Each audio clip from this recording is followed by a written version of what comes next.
Pues buenas noches a todas y a todos. Como siempre, sean ustedes bienvenidas y bienvenidos a Temas Selectos de Derecho Penal, el programa del Colegio Mexicano de la Oralidad Penal, que en esta ocasión cuenta una vez más con una gran amiga del colegio, la doctora Verónica Román Quirós, quien nos va a hablar del tema culpabilidad aplicada a la sentencia condenatoria y absolutoria. Como todas las semanas, solicito muy amablemente a nuestro distinguido auditorio que silencie su micrófono a efecto de no distraer a nuestra expositora. Ya existirá el momento, el espacio para que puedan tener ustedes sus aclaraciones a sus dudas, preguntas y respuestas, o en su defecto, la propia dinámica que establezca la doctora Verónica Román Quirós. Maestro Víctor Rivas, muy buenas noches. Por favor, preséntenos a nuestra expositora. Muy buenas noches, doctor Eduardo. Por favor, compañeros, mantengan silenciados sus micrófonos. Hoy estamos de plácemes, contamos con la valiosa presencia de la doctora Verónica Román Quirós, que como bien dijo el maestro Eduardo, es una amiga del colegio y de nosotros en lo personal.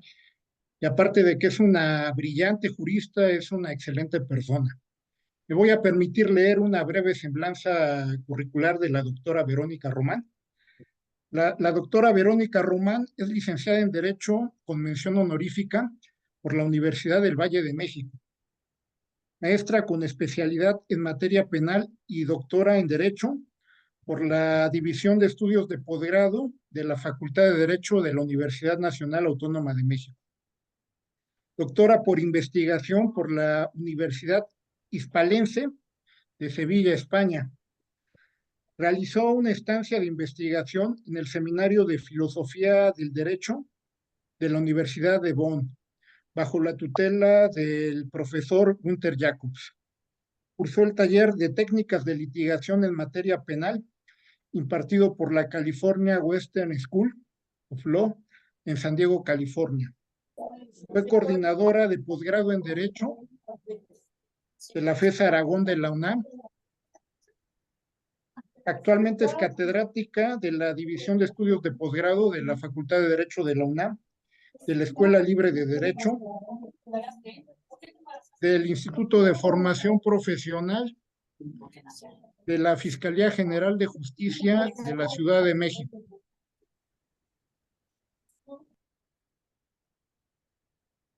En su práctica forense se ha desempeñado como coordinadora de agentes del Ministerio Público, auxiliares del Procurador General de Justicia del entonces Distrito Federal, hoy Ciudad de México, y como abogada postulante en materia penal en la firma Félix Cárdenas, Sociedad Civil. Es autora de diversos libros, entre los que podemos mencionar Culpabilidad y la complejidad de su comprobación, publicado por Editorial Porrúa, Los puntos jurídico-penales finos previstos en el artículo 16 constitucional, a raíz de su reforma publicada, a raíz de su reforma publicado por Editorial Ubiyus, y Identidad y razones del sistema acusatorio adversarial, publicado por la Universidad de las Américas. Pues muy buenas noches, bienvenida doctora Verónica Román, está en su casa. Adoradísimo Víctor, muchísimas gracias por esta invitación, querido Eduardo. Verte de nueva cuenta me da mucha alegría. A todos y cada uno de ustedes que se han reunido puntualmente para pues exponer esta materia que no es muy fácil y que además es muy compleja de poderla exponer en una hora. Y veo a mi Iván, así que a Iván le hago casi el pedimento de que le haga llegar un abrazo a mi querido Gabo Luna y a todo el equipo de trabajo, a todos y cada uno de ustedes. Muchas gracias, chicos. Colegio de la Oralidad Penal, los quiero, por eso estamos aquí en este día de descanso. Bueno, pues ha dicho Eduardo que vamos a ver el tema, mi querido Víctor, que tiene que ver con la culpabilidad y con la inculpabilidad. La culpabilidad si la dicto en una sentencia condenatoria, y la inculpabilidad sí la voy a utilizar para absolver a la persona. Esto se hace en una etapa de juicio oral. Nosotros simplemente ahorita vamos a enunciar que han existido más de 4 modelos sobre lo que se explica de la culpabilidad y por lo tanto de la inculpabilidad. Lo voy a enunciar. Sistema clásico, sistema neoclásico, teoría de la acción final y funcionalismo dividido en 2 vertientes. Por eso referí que eran más de 4. En cada uno de estos modelos, la culpabilidad en aspecto positivo como negativo ha tenido elementos distintos, por lo tanto consecuentes diversos. De ahí que se generó cierto vicio para que juzgadores como ministerios públicos, defensores, asesores jurídicos evoquen una figura, pero a veces no nos asiste a la razón. Por eso vemos incluso criterios de una corte, de un tribunal colegiado, que han resuelto de manera equívoca el concepto.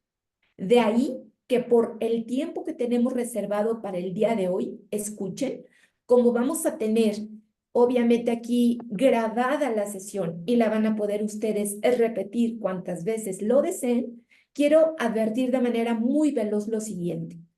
Eduardo, el sistema clásico, la culpabilidad se caracterizó por ser estudiada por la teoría psicológica. ¿Qué quiere decir?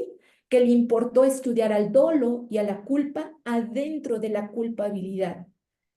En su aspecto negativo, chicos, por lo tanto, el defensor tendría que combatir al dolo o si no a la culpa. Pero verán ustedes que lo hicieron a través de las figuras que fueron papás, abuelos, de los que hoy conocen ustedes como producto de lo que sí tienen que aplicarse en la sentencia de nuestro sistema acusatorio adversarial. Por eso me refiero rápidamente a, si estoy revisando la figura del dolo, compuesto de 3 elementos positivos: conocer, conciencia de antijuridicidad y querer en su aspecto positivo.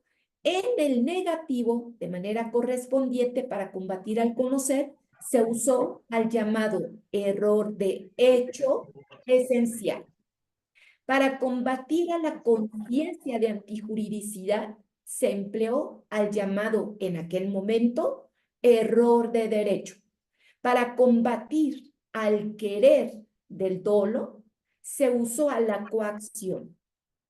Pasando a la culpa, aunque la culpa no podría haber sido sancionada al haber sido advertida por la teoría psicológica de la culpabilidad, que solo respondería el que produjo lo que quiso, escuchen bien, solo si quise y produje soy culpable. Por lo tanto, ustedes que son expertos en derecho penal me dirían, en la culpa nunca quise, Verónica. Por eso es que no podríamos haber afirmado que había culpabilidad. Pero lamentablemente, chicos, estando en los 1800, no se podía esperar una cosa diferente. ¿Cómo se ideó por parte de los defensores combatir aquella culpa?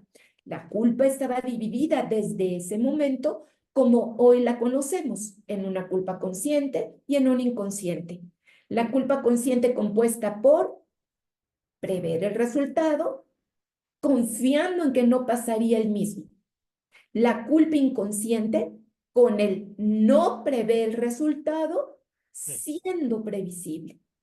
Por lo tanto, en esta última frase que digo, siendo previsible, el defensor se propuso demostrarle al juzgador que a través del llamado caso fortuito demostraría que ninguna persona, por ninguna experiencia, por ninguna metodología plasmada en su memoria, podría haber retenido un evento que por previsibilidad le dijera, ten cuidado porque puede pasar.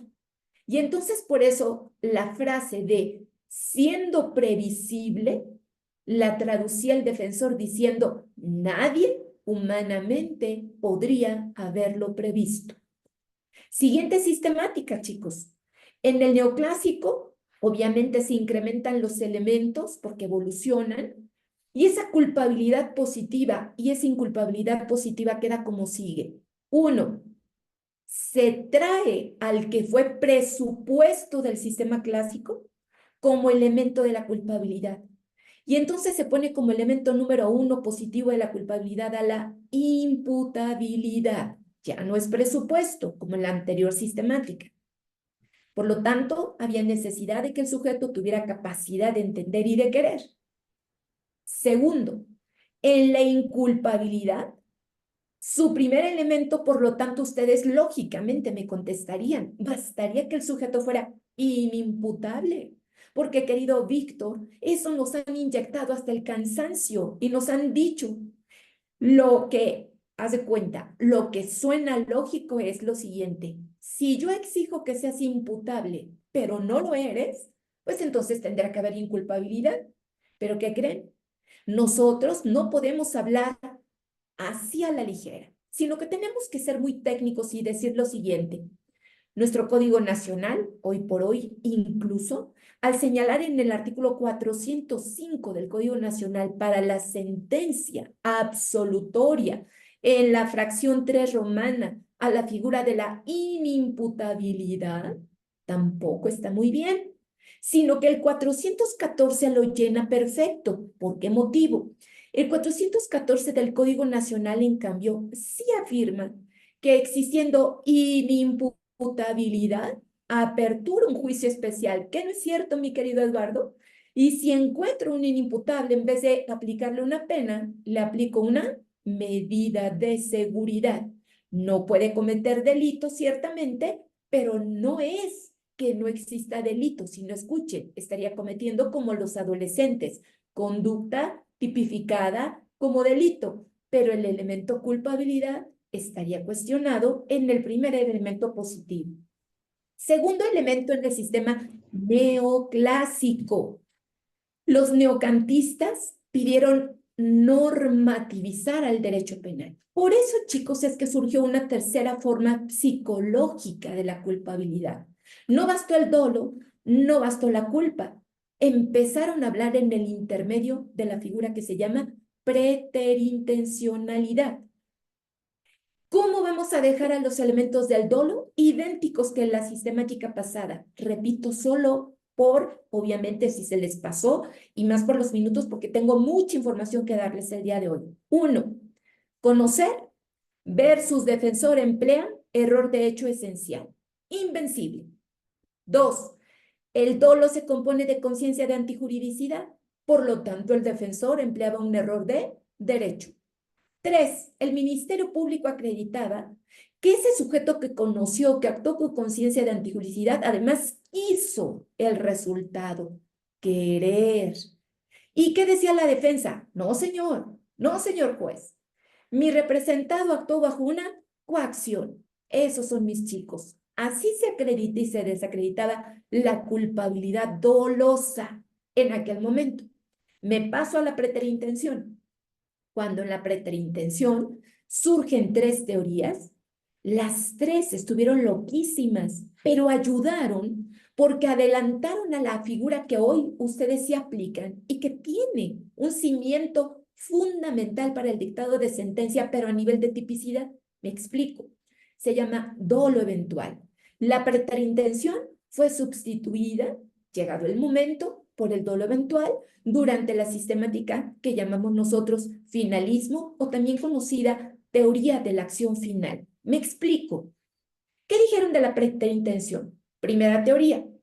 Fíjense bien, tanto la conducta como el resultado son dolosos. Supongan, una persona quiere golpear a otra, pero muere. La conducta de golpear como el resultado muerte eran asimilados al dolo. A esa figura, en algún momento histórico, por ahí antes de los 80s, acá en nuestro país, en México, en el Código Penal Federal modelo de Martínez de Castro de los 30s, se le llamó preterdolosidad. Segunda teoría de la preterintención. Dijeron los sabios, no, señor, solo la conducta, golpear a la persona es doloso, pero el resultado no lo puedo admitir porque no lo quise, no quiero la muerte. Y entonces se le ocurre a un brillante decir, pues si no hay dolo, hay culpa, porque no asimilamos al resultado a la culpa. Pues absurdo, porque ahí les va la idea. Para un penalista es inconcebible que se inicia una conducta, cual flecha, cual saeta que se dirige, Y ese resultado lo pude, y escuchen bien por qué estoy diciendo que se sustituya la preterintención por el dolo eventual. Aquí está la respuesta. Está aquí en mi mente la posibilidad. Golpeo a alguien. Mi golpe quedará en la lesión de la persona.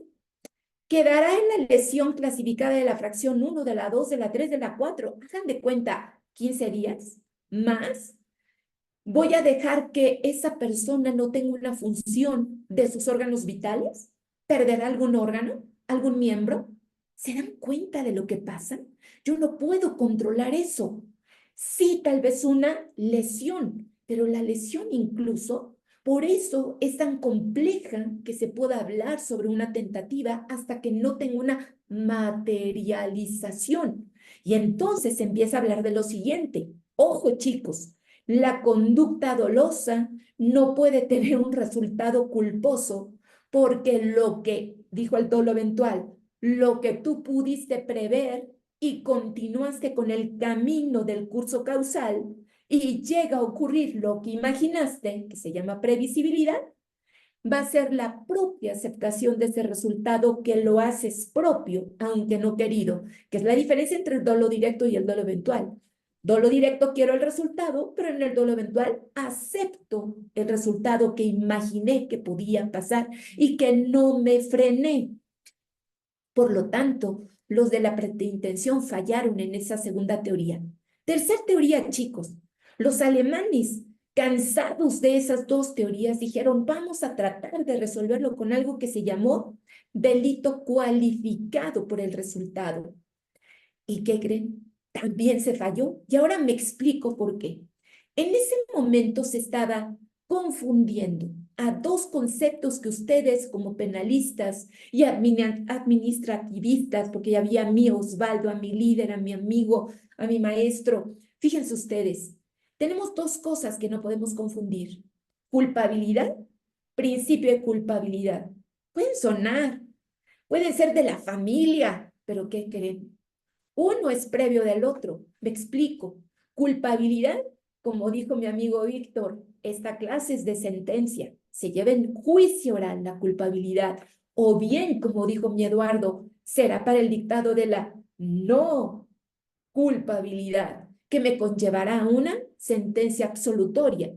Pero en cambio, si hablamos de un principio de culpabilidad, los expertos saben que solo procederá a hablar de este principio cuando tuve una condenatoria y tengo que aperturar la individualización judicial. Y entonces el 410 del Código Nacional lo tengo que hacer vivo a través de la calificación de dos conceptos, gravedad del hecho y grado de culpabilidad del sujeto.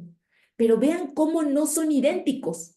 Uno es el presupuesto del otro. Determinada la culpabilidad del sujeto, me meto en cuánto le voy a dar de sanción, porque el hecho fue grave. Les doy un ejemplo. Fue doloso, fue con agravante, lo hizo como autor material, lo hizo bajo el supuesto de una traición. En fin, ustedes ven que tanto la gravedad del hecho como el grado de culpabilidad se veían en esta tercera teoría que explica la preterintención, llamada teoría calificada por el resultado. ¿Por qué se calificaba por el resultado?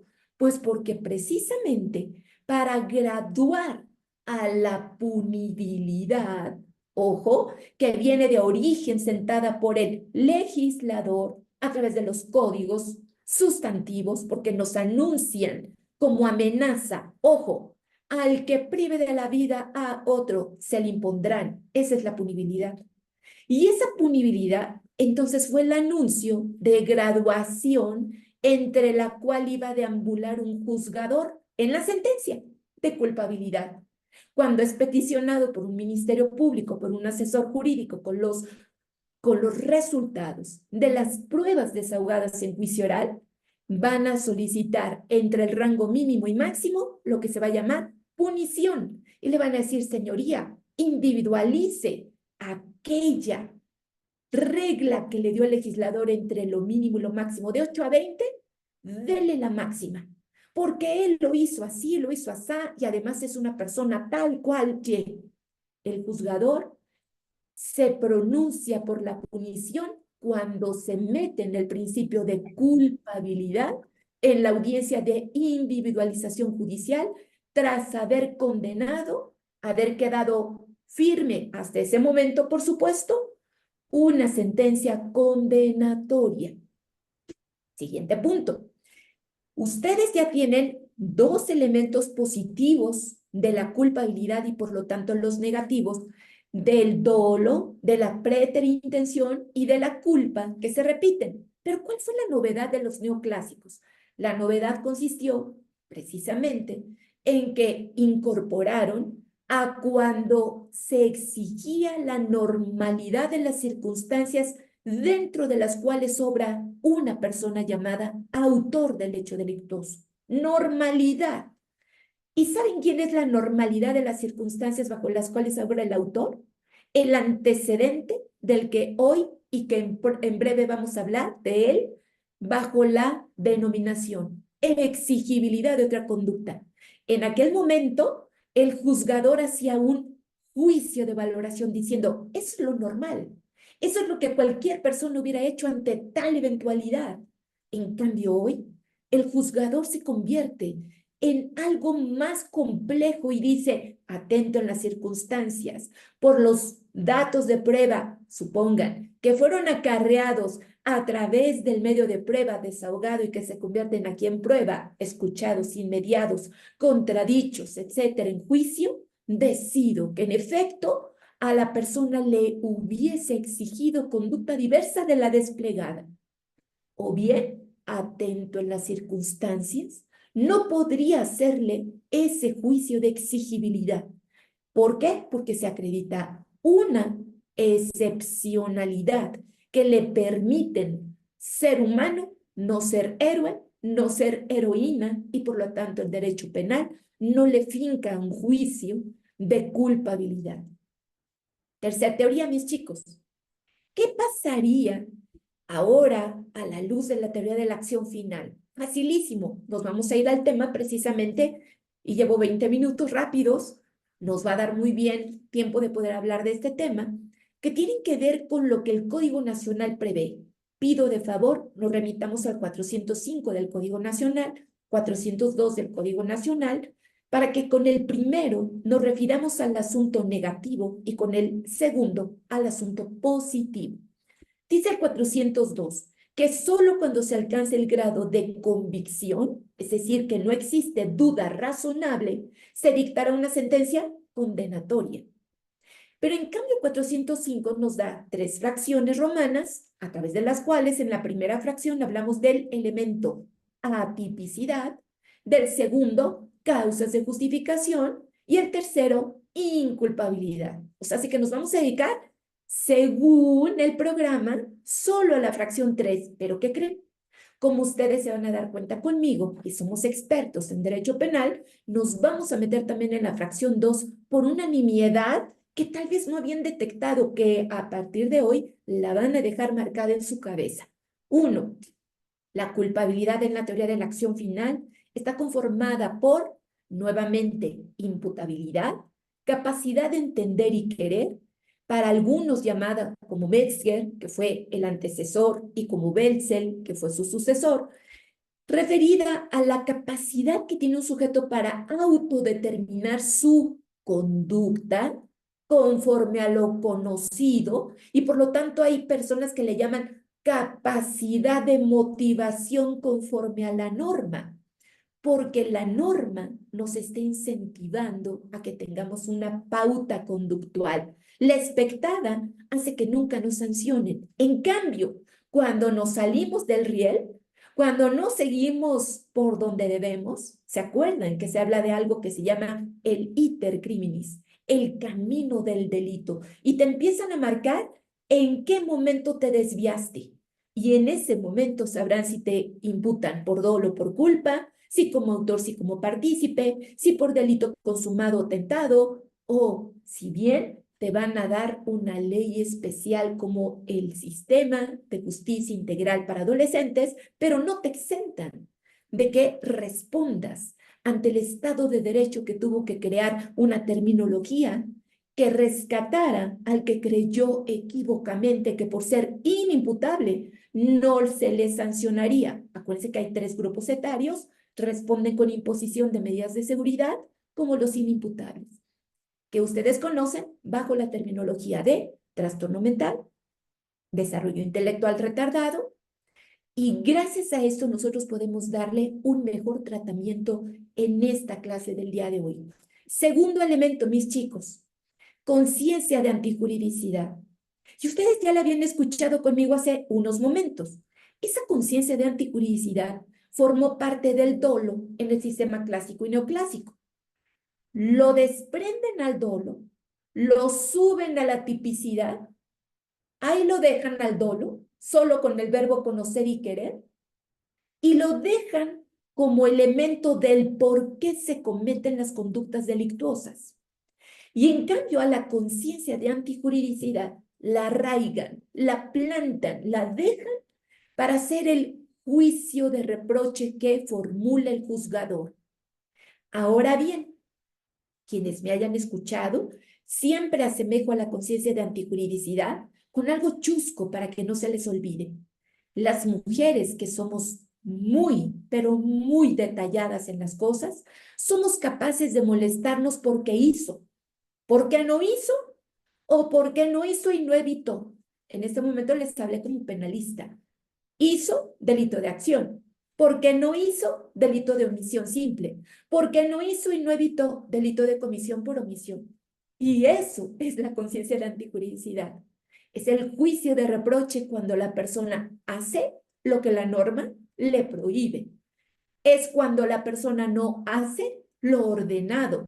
Es cuando la persona no hace lo que le pide la norma, pero no evita el resultado material prohibido y era quien lo tenía que hacer porque él es el destinatario de esa norma al convertirse en algo que llamamos los penalistas calidad de garante, ese deber jurídico de evitación de los resultados. Siguiente punto.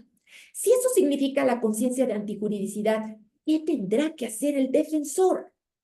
Los defensores durante las sentencias tienen que ir a proponerle a ese juzgador del oral o tribunal de enjuiciamiento que su representado o representados han actuado bajo una figura que se llama error de prohibición.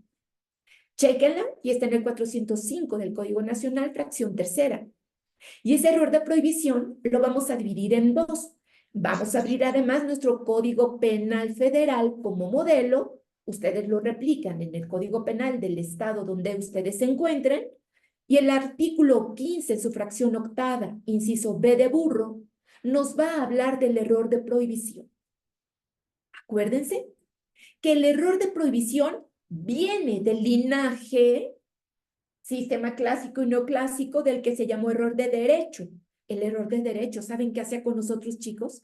Nos exigía tanto que decía, tú, ignorante, no te vas a salir con la tuya. ¿Se acuerdan de aquella expresión que era, la ignorancia no te exime de responsabilidad? Pues no nos ayudaba, no nos dejaba en inculpabilidad. Pero cuando nos empiezan a ver humanos terrenales, surge el error de prohibición. Y entonces escuchen cómo se divide el error de prohibición. Después de aquella exigencia tan alta que nos daban, tu ignorancia no me interesa, nos decían. Ahora el error de prohibición sí se interioriza en lo que puede o no puede saber la persona, en lo que cree la persona no saber o entender diferente o en una interpretación que alguien le dio diversa. Les acabo de describir el error de prohibición. Se divide en directo e indirecto. En el directo tenemos cuando la persona desconoce la ley y cuando desconoce el alcance de la ley. Y en el indirecto, cuando cree que su conducta está justificada. En 2 vertientes. Cuando existe de verdad la causa de justificación, creyendo falsamente que esto existe, o cuando creyó que se encontraba dentro de los límites de las causas de justificación, que no es lo mismo. Uno es existir y otro es tener los límites de esas causas de justificación. De eso les traje ejemplos. No se me preocupen. Ahorita Ahorita hacemos ejercicios. 5 segundos. Déjenme acabar la parte teórica. A todo error, los penalistas han aprendido que la partícula fundamental del defensor implica aprobar con el estándar de la no duda, acuérdense, razonable, para que obviamente nos dicten una absolutoria, porque si el Ministerio Público deja algún punto y ustedes no lo detectaron y logra jalarlo y decir el error, te lo acepto, defensa, pero era vencible, no los gana porque el juzgador dictará sentencia con una atenuación de la culpabilidad. Por eso, el defensor lo que tiene que hacer es lo siguiente, chicos. Hablando de error, tiene que probar a través de testimoniales, peritajes, a través de los documentos, de las evidencias físicas y con ese material que inmedian durante el juicio oral, tienen que lograr demostrar que no faltó un solo peldaño, un solo escaño para salir de la falsa percepción dentro de la cual se encontraba. No faltó nada. Y ese es tu deber, defensor. Porque entonces ahora sí, en el concepto de violación, en el agravio, ya sea, acuérdense ustedes, que prefieran apelación o un control concentrado, que en este caso tendría que ser mi amparo directo, ustedes intentarán que el juez de amparo y después en el recurso de revisión nos confirme que en efecto era invencible salir de la falsa percepción, bajo los ejemplos que ahorita vamos a manejar. No hizo falta nada más para salir de esa falsa percepción. No había poder humano que lo sacara de ahí. Lo intentó. Siguiente punto, chicos. Tercer elemento positivo. Llevamos 30 minutos, llevamos tiempo récord. Exigibilidad de otra conducta. ¿Y qué creen? Si fueran fiscales, si fueran asesores jurídicos, estarían interesados en que la exigibilidad de otra conducta, el juzgador la formular en contra de la persona a la que le señalan de una conducta delictuosa, ojo, en un grado de autoría o participación y bajo un señalamiento de imposición de la mínima, media o máxima de la punibilidad prevista, reguladora o naturalezas jurídicas de las sanciones. ¿Por qué? Porque no solamente hay privativa de libertad, hay multas, o sea, pecuniarias, hay sanciones económicas, hay reparación del daño y por lo tanto ese pedimento se convierte en la exigibilidad de otra conducta. ¿Qué está diciendo en otros términos ese Ministerio Público, asesor jurídico, víctimas directas e indirectas? Están diciendo que se le podía exigir una conducta distinta de la desplegada. Hagan de cuenta, en esa teoría del caso, en la teoría fáctica, cuando dijeron con tal fecha, en tal lugar, esta persona estaba exigida de no haber privado de la vida a la persona porque no corría ningún riesgo su vida, porque había posibilidad de haber alternado con otro comportamiento no lesivo de ningún bien jurídico o menos lesivo de lo que le pasó a ese bien jurídico. En cambio, los defensores prestos, lo que vamos a hacer es atender a la fracción 9, artículo 15, Código Penal Federal. Por favor, se llama inexigibilidad de otra conducta genérica, pero a ella la van a meter 6 causales que se llaman supralegales, que nos las provee la doctrina. 1, vis absoluta, se escribe con B chiquita. Vis absoluta, en latín la vis, significa fuerza, coacción. Segundo, estado de necesidad disculpante. Tercero, estado de necesidad por motivos de convicción. Cuarto, temor fundado. Quinto, miedo insuperable. Sexto, colisión de deberes disculpantes. Estas figuras que se llaman causas supralegales, chicos, todas responden a la inexigibilidad de otra conducta, porque atento en las circunstancias, no puedo exigirle a una persona que se conduzca como héroe, heroína y si hagan de cuenta, entreguen sus propios bienes jurídicos y que se salven todos los demás bienes jurídicos. Es imposible. Esa teoría surgió en Alemania y se dijo, es la fragilidad humana. A ningún ser humano en su raciocinio le podría parecer normal decir, bueno, que sobreviva mi amigo que me ha ayudado, concedido, tal, pues sí lo quiero. El problema es que te entra el temor humano, lo insuperable del humano, la colisión de esos derechos y por lo tanto en esta parte psíquica trabaja una condición diversa para que al ser humano no le exijas que él destruya su propio bien para que alguien más tenga la posibilidad de salvaguardar el propio. Pero recordarán que en este caso, obvio, como es el último de los peldaños para el penalista, el juzgador le llamará subsidiariedad. ¿Qué significa esto? No existía otra alternatividad. ¿Se imaginan el juicio de ponderación? El extremo probatorio al que tiene que llegar un defensor, porque no hay otra posibilidad de haber salvaguardado ese bien en lo específico, sino destruyendo otros. Y obviamente aquí vamos a hablar de que no sean de distintas jerarquías, sino que acuérdense, chicos, que son de la misma jerarquía o bien de aquella que es superlativa y que por lo tanto no le podemos pedir conducta diversa. Hemos acabado teóricamente. Solo por no dejar, voy a hablar del funcionalismo. El funcionalismo con Gunther Jacobs nos habló de una culpabilidad con una prevención general positiva, en donde exige que haya fidelidad del sujeto a la norma sin desvío alguno, y evidentemente esto ustedes saben que es a la letra. Con Klaus Roxin nos habla de una culpabilidad, chicos, en donde nos trae una parte negativa que es llamativa. Ejemplo, escuchen esto. En inculpabilidad, ustedes en las anteriores sistemáticas han aprendido que existiendo un estado de necesidad disculpante, estaríamos hablando de una causal de inculpabilidad, pero con Klaus Roxin no estarían hablando de inculpabilidad, sino de su segundo elemento. Ojo, Klaus Roxin dice que la culpabilidad está conformada además con la necesidad de imposición de la pena. ¿Y qué creen? Cuando hay un estado de necesidad, disculpante te dice, no tengo necesidad de imponerte una sanción, pero eres culpable, porque el primer elemento sí se confirma. Y le llama responsabilidad jurídico-penal.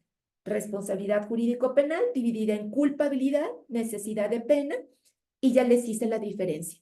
Dogmáticamente hablando, dimos el recorrido, mi querido Víctor y mi querido Eduardo, pero déjenme hablarles ahora, exempligrafia, de un par de ejemplos en los que les traje con el Código Penal Federal. Estoy tomando mis tiempos para que no se me vayan, ¿eh? El Código Penal Federal y por supuesto un par de tesis que seguramente les gustará leerlas con más calma en casa. Por ejemplo, tengo una 2024-772 que me llamó mucho la atención. Anótenla, estudienla y solamente escúchenme aquí para que podamos debatir cuando menos, aunque sea una o dos preguntas, por cuestiones de tiempo. Fíjense ustedes que esta tesis llama la atención porque es muy reciente, 2022, suscrita además por los más altos del Poder Judicial, es decir, nuestros ministros. Y hablan de un concepto muy interesante que tiene que ver precisamente con la dignidad humana. Y siendo la dignidad humana un valor fundamental, escuchen contra qué lo comparan. Dicen que había una joven chiapaneca, artículo 181 del Código Penal de aquí. Rubén, ¿se te prendió tu micro? Rubén, ya. Ese numeral 181 del Código Penal chiapaneco, ¿qué creen que dice, chicos? Que se puede exonerar a una persona que aborte, pero dentro de un plazo legal de 90 días. Ustedes recordarán que el tipo penal eso le llama circunstancias de ¿qué? De tiempo. Si me quedo dentro de ellas, puede ser atípica la conducta, pero ojo con lo que les voy a comentar. En este caso, cuando empiezo a revisar la tesis y la redacción que le dan, empiezan a meter conceptos muy extraños para mí. Si la persona tiene una parálisis cerebral, en pocas palabras, la persona no tiene consentimiento, ¿están de acuerdo conmigo? Pues, ¿qué creen? Que en esa tesis se habla de consentimiento. Quiero que aperturen ustedes su fracción número 2 y su fracción número 1 del 405 del Código Nacional y van a encontrar a la figura del consentimiento y al presunto consentimiento en una modalidad de atipicidad y en la segunda de causa de justificación. Pero quiero enseñarles a hacer una trampa veloz al cerebro para que se aprendan ustedes cómo se maneja el error de prohibición. ¿Se acuerdan que esa es la inculpabilidad? Que debate al segundo elemento positivo de la culpabilidad en la teoría de la acción final, es decir, a la conciencia de antijuricidad, a esa reprochona. Este error de prohibición, creyendo la persona que está justificada su conducta, lo puede hacer. Entonces, escuchen, en aquel momento, esa entidad decide en el nosocomio que fue atendida a la joven, que fue violada, que tiene esa parálisis cerebral, no interrumpir el embarazo, no interrumpir, porque estaba fuera de los 90 y estarían cometiendo una conducta delictuosa. Y entonces dicen curiosamente, no contaban con el consentimiento de, pues si tiene parálisis, es una primera falla. Segundo punto, fuera del plazo legal, entonces aquí viene algo interesante. ¿Corre peligro su vida? Tiene una parálisis cerebral que no va a poder superar.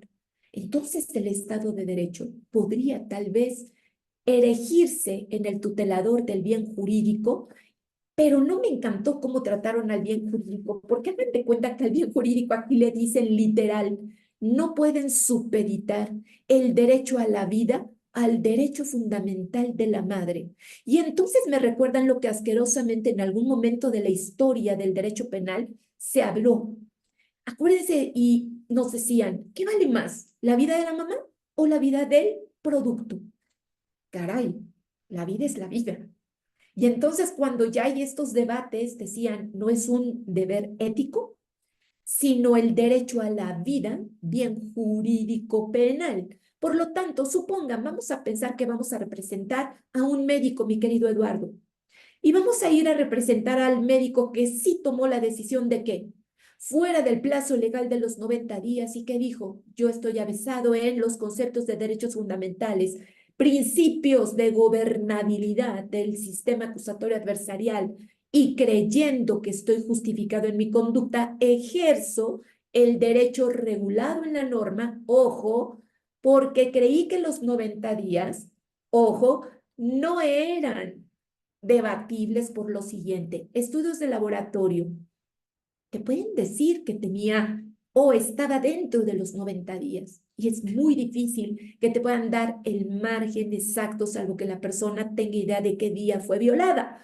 Pero si la persona tiene parálisis cerebral, si nadie se había percatado de que había sido violada, ¿cómo llevar los 90 días con una pulcritud exacta que puedas decir, son 1 minuto para los 90 días, querido Eduardo, y entonces sí estarías cometiendo un delito? No sé si me di a entender. O sea, hay muchas formas de poder interpretar esta falsa interpretación de la norma bajo la cual, obviamente, una persona trata de quedarse dentro de un margen del estado de ese ejercicio de un derecho, del cumplimiento incluso de un deber, porque recordarán que hay clínicas, o no es cierto, en donde tenían que atender a las mujeres sin riesgo a que perdieran la vida porque podían cometer esta conducta sin que fuera sancionable. ¿Lo recuerdan? ¿No es cierto? Entonces, cuando yo tengo ejercicio de un derecho, cumplimiento de un deber, pero bajo la falsa percepción invencible, lo pudiera yo ocupar. Otra tesis que es muy interesante, porfa, 2019-357.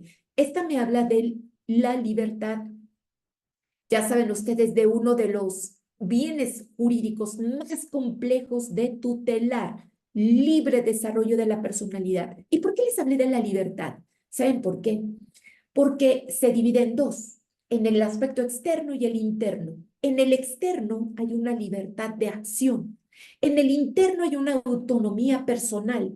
Pero dicen que el mayor impacto se da cuando tomo y adopto una decisión.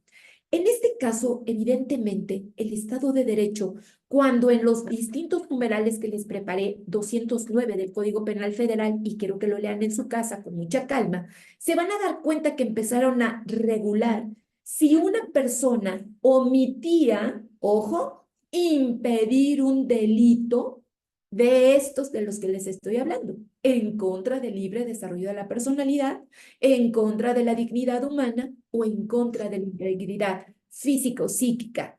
Y dice omisión de impedir. ¿Saben qué es curioso cuando uno empieza a leer el numeral 209? Que tiene elementos que ustedes van a empezar a litigar bajo lo que han aprendido el día de hoy para la sentencia dictada en culpabilidad, por lo tanto condenatoria, y dictada en inculpabilidad, por lo tanto absolutoria. Me refiero a los siguientes elementos. Por ejemplo, el tipo penal 209 dice, el que, pudiendo hacerlo con su intervención inmediata, sin riesgo propio ni ajeno, no impidiere la comisión del delito. Ustedes seguramente me van a ir a litigar la inexigibilidad de otra conducta por una vis compulsiva o bajo un temor fundado, en donde viene el temor de fuera para adentro de que algo me pase a mí, o bien la vis compulsiva es la coacción que me orilla a hacer lo que yo no hubiera querido, pero que es irresistible. No hay forma de poderse oponer a ella y es moral, no es física, como en la ausencia de conducta cuando hablamos de una figura que se llama vis absoluta. Pero también tenemos una segunda parte, dice el 209 continuando, a quien pudiendo hacerlo, no acuda ante la autoridad o los agentes para que impidan ese delito de cuya comisión tengan noticia.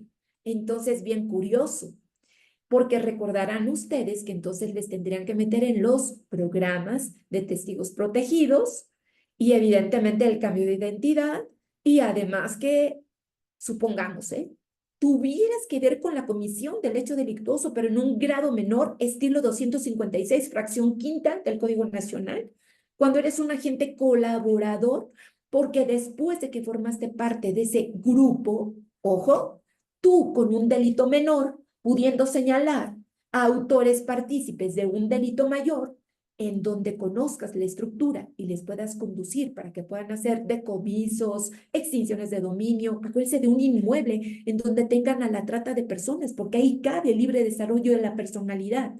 Supongan que yo mismo entrego prueba o que sabiendo que está la carpeta ya iniciada en mi contra, llevo prueba que es más contundente o que hubiera sido necesaria para señalar en la culpabilidad de una persona. Bueno, pues en este caso ustedes estarían en la figura de la inexigibilidad de otra conducta. Atento a las circunstancias, vis compulsiva, nadie los puede obligar a que ustedes hubieran denunciado, atento a las circunstancias, pero tendrían ustedes este factor de juego para poder lograr una sentencia absolutoria o bien que pudieran jugar si es que les hizo falta alguno de los elementos configuradores de esta figura. Acuérdense que cada figura tiene elementos configuradores, componentes, etcétera, y entonces puedan encontrar la condenatoria. Les traje también un numeral que me gustó mucho. El 247, chicos, que tiene que ver con falsedades. Esto es muy común. Fíjense, un 247 fracción quinta, Eduardo, a ti que te encanta el amparo. Y entonces te dicen, actuando como autoridad, ya sabes, responsable amigo, afirmas verdades, pero niegas también la que es una verdad.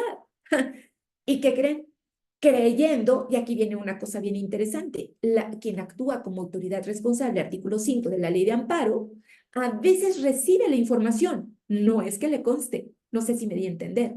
Cuando yo entrego la información, no es que dolosamente lo haya cometido, como para que a mí me digan, a ver, típica, ojo, no hay atipicidad, por lo tanto es antijurídica, no hay justificación, y eres culpable, no. Hay un error de prohibición invencible porque me lo pasaron el informe, el oficio, los datos, los informé creyendo invenciblemente en que se trataba de lo que yo tenía que informar. Me gusta también el 247 bis, querido amigo Víctor, porque en este es muy común para nosotros en el litigio en donde nos hablan de testigos, de peritos, intérpretes. Y entonces, ¿qué creen que dicen? Al que faltare a la verdad Ah, no me digan que no conocen a alguien así, a un perito, un testigo, un intérprete que de repente falte a la verdad. Pero escuchen la redacción y los elementos que ustedes van a emplear para evidentemente, poner en marcha estas herramientas que hemos tenido el día de hoy para culpabilidad e inculpabilidad. Dice, falte a la verdad sobre el hecho que se está investigando, pero que sea relevante, pero además que sea para establecer el sentido de un dictamen, ya sea para afirmar, para negar, para ocultar existencia de datos que sirvan de prueba o que afecten al hecho principal o que aumente o disminuya su gravedad. Imagínese aquel perito que de repente infla cifras de reparaciones del daño, afectaciones, no fueron lesiones mortales, fue tentativa de homicidio. No, hombre, no me digas. Oye, hay peculado cuando no hay peculado porque no hay distracción del recurso, pero no sabes que identificar movimientos no es que haya una afectación al recurso público federal y entonces no me demuestras que tú como perito, ojo, le pediste al Ministerio Público que te entregara los datos que te hacían falta, que estaban contenidos en la carpeta de investigación porque te quisiste excusar, o sea, exculpar de que solo tu dictamen se pronunció, querido amigo Eduardo. ¿Sabes en qué? En que tú me diste A, B, C, pero tú necesitabas Z, J y K. Y entonces, ¿qué crees? Él quiere salir inocente, porque esos no se los diste estudiar, pero él teniendo la especialidad. Y recuerden que el 369 del Código Nacional que dice, el perito debe de tener título, constancias y cédula, señores. Y además tiene que acreditar los protocolos y a Eduardo le encantan los protocolos. Y cuando no cumplen con el protocolo de las NOMS, tanto nacionales como internacionales, tenemos que fastidiarlos porque todos debemos de ser personas correctas.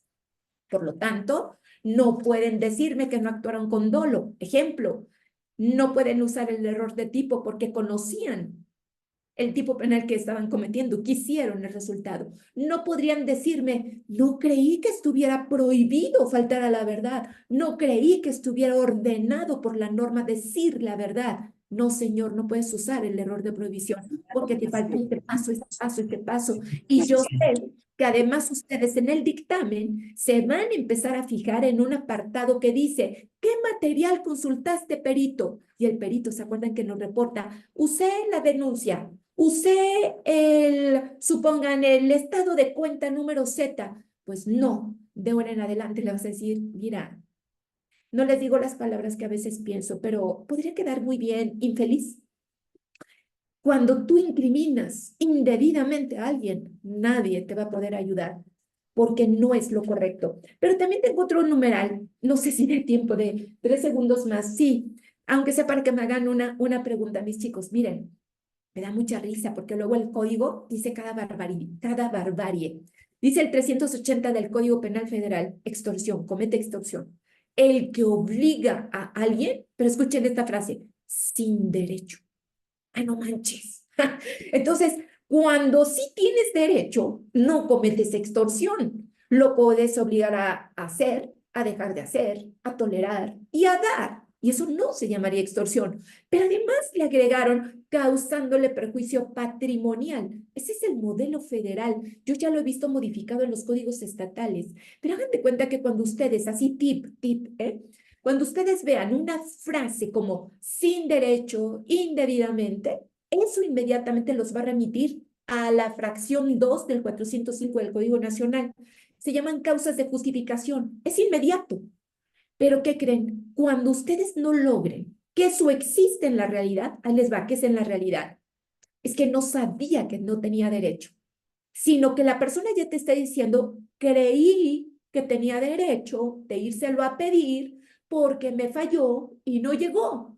Ah, entonces tú ya aprendiste el concepto y diferencia entre lo que se llama error de prohibición. Escuchen bien, el conector, creyendo que existe la causa de justificación. Por eso su antecedente está en las causas de justificación.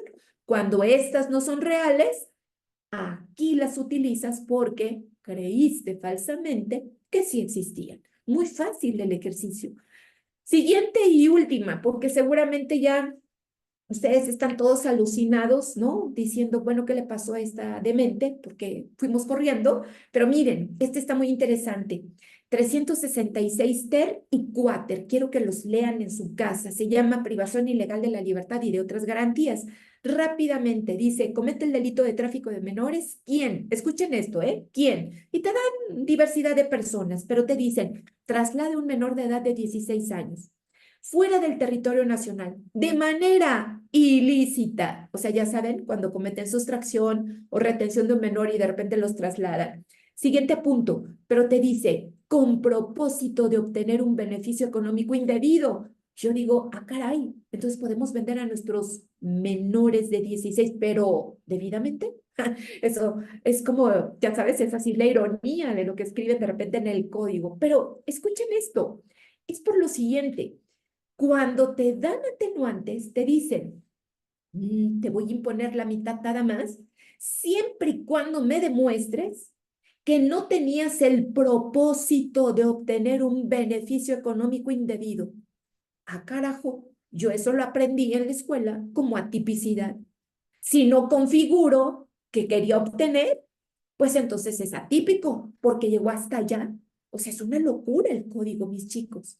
Pero ustedes que son expertos, sí lo van a poder hacer.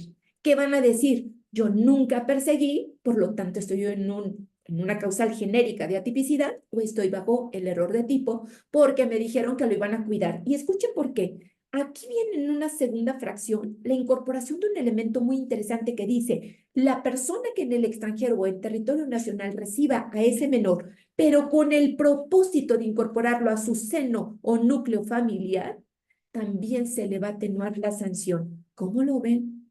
O sea, bien curioso. Yo lo quiero incorporar, no hombre, ¿y por qué se da tanta trata de personas, mis chicos, tanta corrupción de menores, tanta pornografía infantil por esas cosas indebidas de las redacciones del Código Penal? Ha sido un honor, placer, estoy a sus órdenes. ¿Alguna duda o cuestionamiento para la doctora Verónica de las personas que nos acompañan esta noche? Yo, El zorro viajero, como siempre, ándale.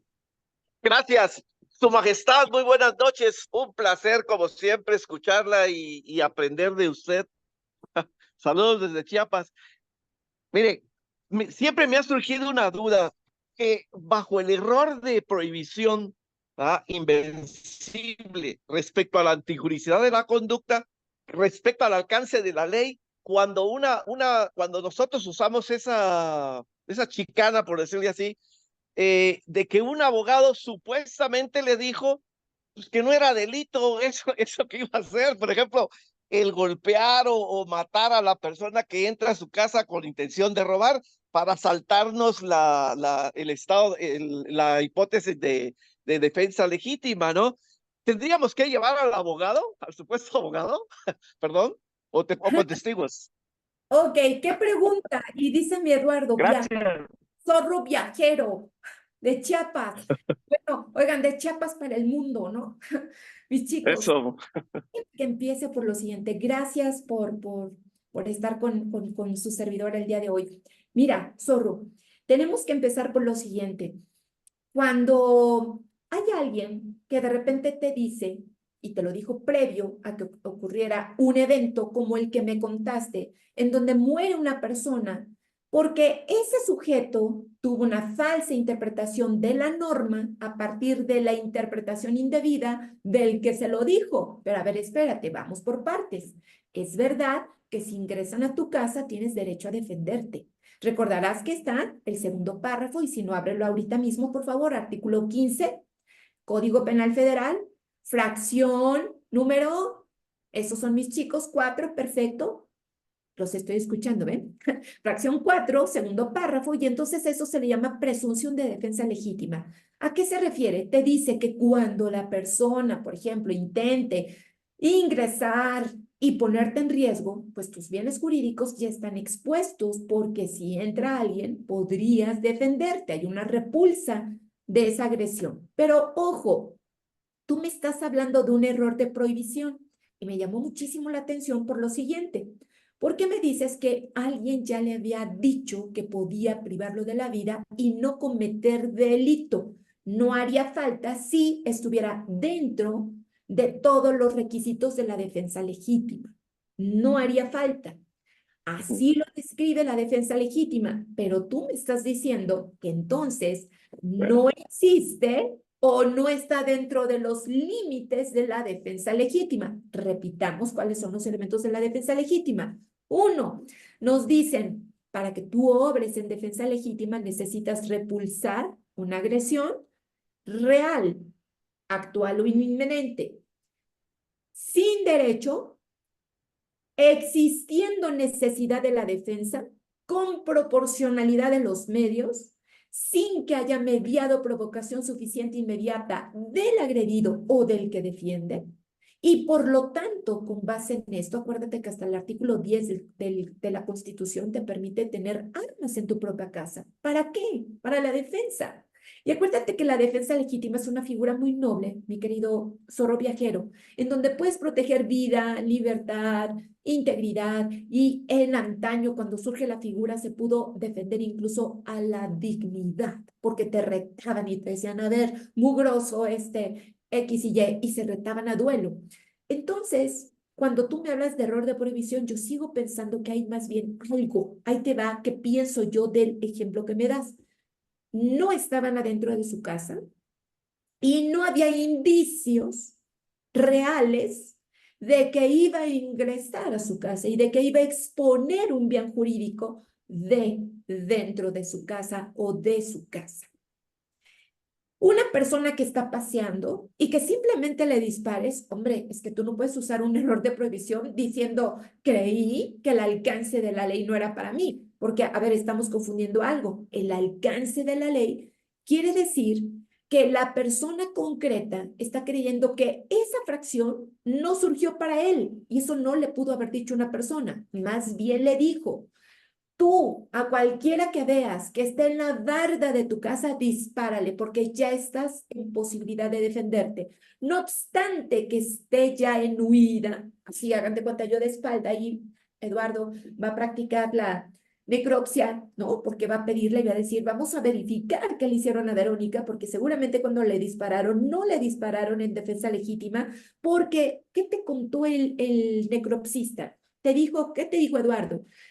El orificio de entrada está en la espalda. Por lo tanto, la persona no es verdad que se estaba repulsando en una agresión. Y entonces ya no hay una explicación lógica, mi querido zorro viajero. Hay confusión ahí de figuras, pero yo ya te dije que leyeras bien el párrafo segundo y sí puedes defender tu hogar y no hay una falsa interpretación. Y acuérdate incluso que relacionado con, digamos, el levantamiento de los indicios, etcétera, te hablarán mucho de que en efecto, suponte que hay un video, te está evidenciando que en efecto había un riesgo por el cual incluso la persona está decidiendo tomar esa decisión de destruir bienes jurídicos, tal vez también como última opción para salvaguardar otros bienes jurídicos que estén vivos. Me refiero a lo siguiente. Un bien jurídico puede estar ya suprimido, pero otro no. Y por lo tanto, aunque hayan privado de la vida a uno de tus seres que estuvieron dentro de la casa, a los demás los vas a proteger porque sigue la necesidad de la defensa. Aquí lo único que te sugiero, además, que tengas cuidado, sería los llamados excesos en las causas de justificación, que no es lo mismo que el error de prohibición, y lo que se llamarían delitos agravados. ¿En qué radica eso? Tengo que hacer un estudio ex ante, durante y ex post. ¿Qué se hace? Cuando el evento empieza de manera previa, por eso te dice que no medie provocación suficiente dolosa y previa. ¿Qué quiere decir? Porque hay riña. O hay una premeditación que me lleva a hablar de un delito premeditado, ventajoso, alevoso, etc. Cuando es el durante, tengo que ser ininterrumpido en mi repulsa de la agresión. Porque entonces te pudieron haber dicho, ya no existía el motivo por el cual te voy a permitir que tú ejerzas esa defensa legítima. Pero tercero, la persona ya va en huida, entonces tú, obviamente lo que estás dando a entender que estás haciendo un delito ya con ventaja, con alevosía, con traición y por lo tanto te tiene que sancionar, no te van a excluir ese delito. Tal vez a eso también te referías. Es un caso complejo el que nos trajiste, te di distintas opciones, pero distingo también de las figuras. Gracias, maestra. Bueno, por ejemplo, cuando el abogado muy fanfarrón en una cantina, ya ve que en pláticas de cantina nos da por hablar mucho, y le dice, no, compadre, tu conducta siempre está justificada. Y la gente, y pues obviamente cuando no reúne los elementos de la defensa legítima, ¿no? Y el tipo ese lo cree. Ahí puede decir, bueno, yo hablé, pues que un abogado así me lo dijo, ¿no? Bueno, Gracias. ahí te va el punto. Ajá. Fanfarroneando. Y si tú fueras mi testigo, yo te diría, ¿es verdad que usted le acaba de referir al Ministerio Público que se encontraban en una cantina, que además estaban fanfarroneando, que además el abogado le refirió que siempre sus conductas estarían justificadas? Y usted en realidad necesita una causa de justificación para que yo le pueda exonerar de esa conducta delictuosa. O sea, en un contrasentido me has dado también una respuesta. No, no puede ser así. No, Acuérdate más que los abogados, mi querido zorro viajero, estamos limitados. Los penalistas somos los más perfectos, no tengo duda. Pero imagínate tú un civilista dando una opinión. Imagínate un laboralista. O sea, no puedo. A uno que se dedique al derecho, no sé, espacial, aéreo, y que me diga eso. O sea, no por ser abogado, ¿te acuerdas con los memes esos que salían? Oye, mijo, sáqueme un tamal del bote. No, pues no, no puede ser. Y tan es así que ahí te van. ¿Por qué no privas de la vida a todas las personas si siempre estás justificado a privarlos de la vida?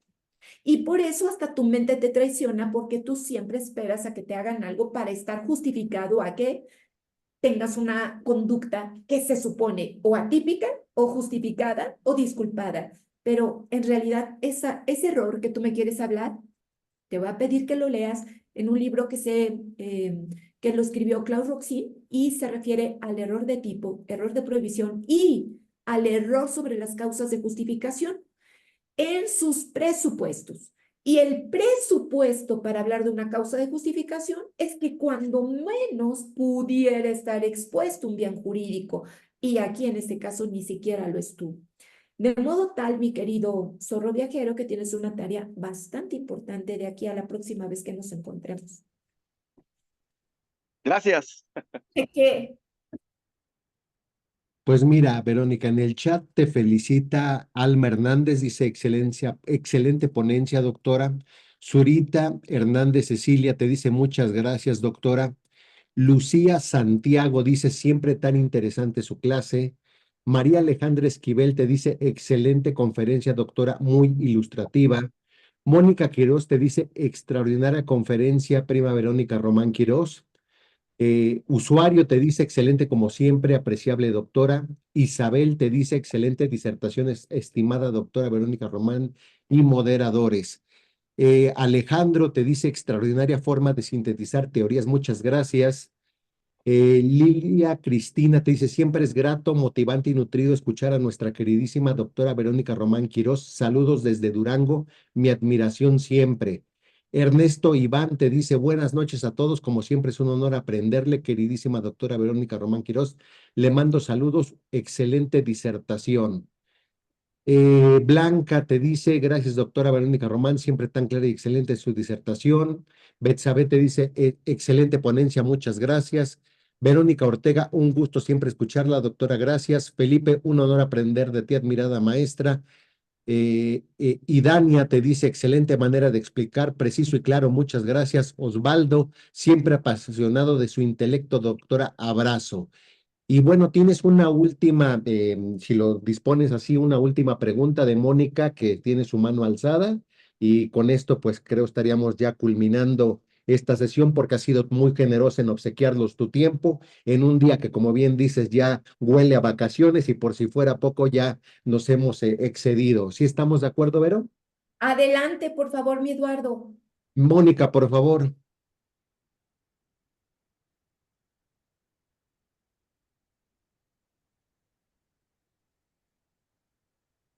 Adelante, Mónica.